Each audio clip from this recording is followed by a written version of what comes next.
দর্শক, আসসালামু আলাইকুম রহমতুল্লাহি ওয়া বারাকাতুহু। কলিজার ভাই ও বোনেরা, আপনারা যে যেখান থেকে আমার ভিডিওটা দেখছেন, প্রত্যেকের কাছে অনুরোধ, লাইক এবং কমেন্ট শেয়ার করে দেবেন। আমার ইউটিউব চ্যানেলটা এবং ফেসবুক পেজ যারা দেখবেন, যাদের সামনে যাবে সবাই দয়া করে একটু সাবস্ক্রাইব করে দেবেন, দিয়ে আমার পাশে থাকবেন। আহ, ঘটনা হলো, সামান্য আমি কয়েকটি কথা বলতে চাই। কথাটা হলো যে মানুষ যে এত হলে জনপ্রিয়তা হলে কতটুক মানুষের কাছে ভালো থাকতে পারে, সে কতটুক মানুষের কাছে ভালো হইতে পারে, সে একটা বাস্তবতা প্রমাণ। রঙিন ফারহানা, যে রঙিন ফারহানা যে বিএনপি থেকে বহিষ্কার করে দিছে, মনটা কিন্তু অনেক কষ্ট, দুঃখ এবং বেদনা নিয়ে সে কিন্তু এবার ইলেকশনটা করছে। কারণ হলো যে বিএনপির জন্য জীবন দিতে প্রস্তুত ছিল, সে কোনো মরণের ভয় করে নাই। আমালিকের আমলে বিএনপির অনেক অনেক নেতাকর্মীকে কিন্তু হেনস্থ করছে। এখনো রঙিন ফারহানা মালিকের কাছে কোনো সময় নত হয় নাই। বিএনপি, একমাত্র বিএনপির জন্য সে যতই দোষ করুক, করতেই পারে, একজন একজন ভুলে যে কোনো কারণবশত হয়তো একটি দোষ করতে পারে। সেই জন্য যে এত বড় একটা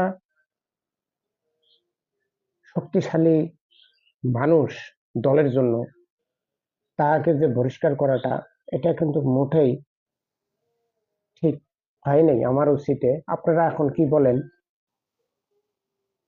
সে মনের দুঃখ, বেদনা, কষ্ট নিয়ে সে কিন্তু দল থেকে বহিষ্কার করে দেওয়ার কারণে সে নিজ নিজ দায়িত্বে সে ইলেকশন করে, সে ইলেকশনটা করছে। দেখেন, সে রঙিন ফারহানা এত যে একটি ভালো মানুষ, তাদের তার একটি যে এত যে একটি মন তাদের ভিতরে, যে মেয়েটার ভিতরে এতটুকু একটা মন যে আছে, এটা কিন্তু এলাকার মানুষ বুঝতে পারছে।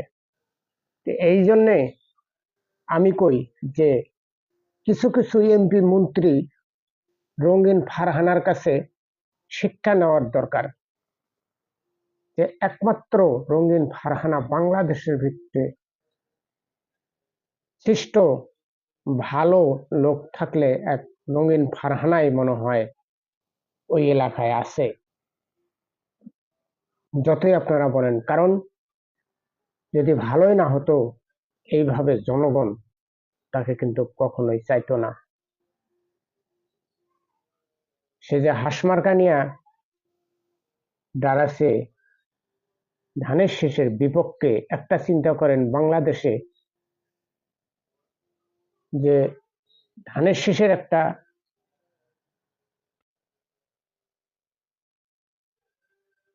প্রভাব ছিল, দেখেন, চিন্তা করেন যে কিভাবে রঙিন ফারহানা জয়যুক্ত হয়ে গেছে বিপুল ভোটে ধানের শীষকে হারিয়ে। চিন্তা করেন যে তাহলে রঙিন ফারহানা কত ভালো লোক, কত তাদের মেধা, মানুষের জন্য সে জীবনটা ব্যর্থ করে দিছে। সে এখনো বিয়েটা পর্যন্ত বসে নেই, একমাত্র রাজনীতির কারণে। আমি তাই জন্য কই যে রঙিন ফারহানাকে কেউ ব্যথা দেবে না। কারণ যার এলাকায় রঙিন ফারহানা আছে তাকে সবাই সম্মান দিয়ে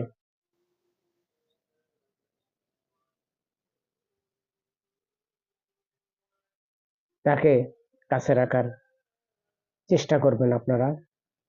আরেকটা কথা হলো, বিএনপি ক্ষমতায় আসছে, তারেক জিয়া ক্ষমতায় আসছে, তারেক জিয়া যেগুলো প্রতিশ্রুতি দিছে, এখন দেখার বিষয় যে তার দলের লোকেরা রাস্তাঘাট, হাট বাজার এগুলোর ভেতরে কি করে, দেখার বিষয় এরা কোন পরিস্থিতিতে যায়, গরিব মানুষের পেটে লাথি দেয় না রাজনীতিতে ভালো দেখায়, এটাই দেখার বিষয় যে তারেক জিয়া কি করে।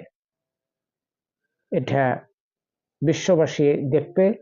এবং আরেকটা ক্ষমতা আছে কিন্তু পাবলিকের, বাংলাদেশের মানুষের আরেকটা ক্ষমতা আছে, সেটা হলো যে কোনো মুহূর্তে সরকারকে নামাইতে পারে, ভালো দেখবে না, নামায় দেবে।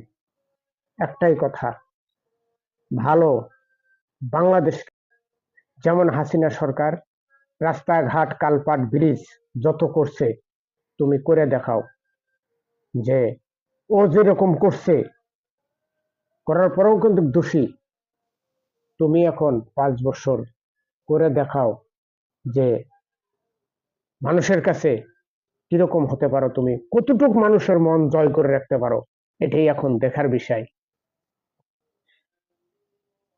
তুমি কিভাবে দেশ পরিচালনা করো আর কিভাবে মানুষের কাছে তুমি ভালো থাকো, এটাই এখন দেখার বিষয়।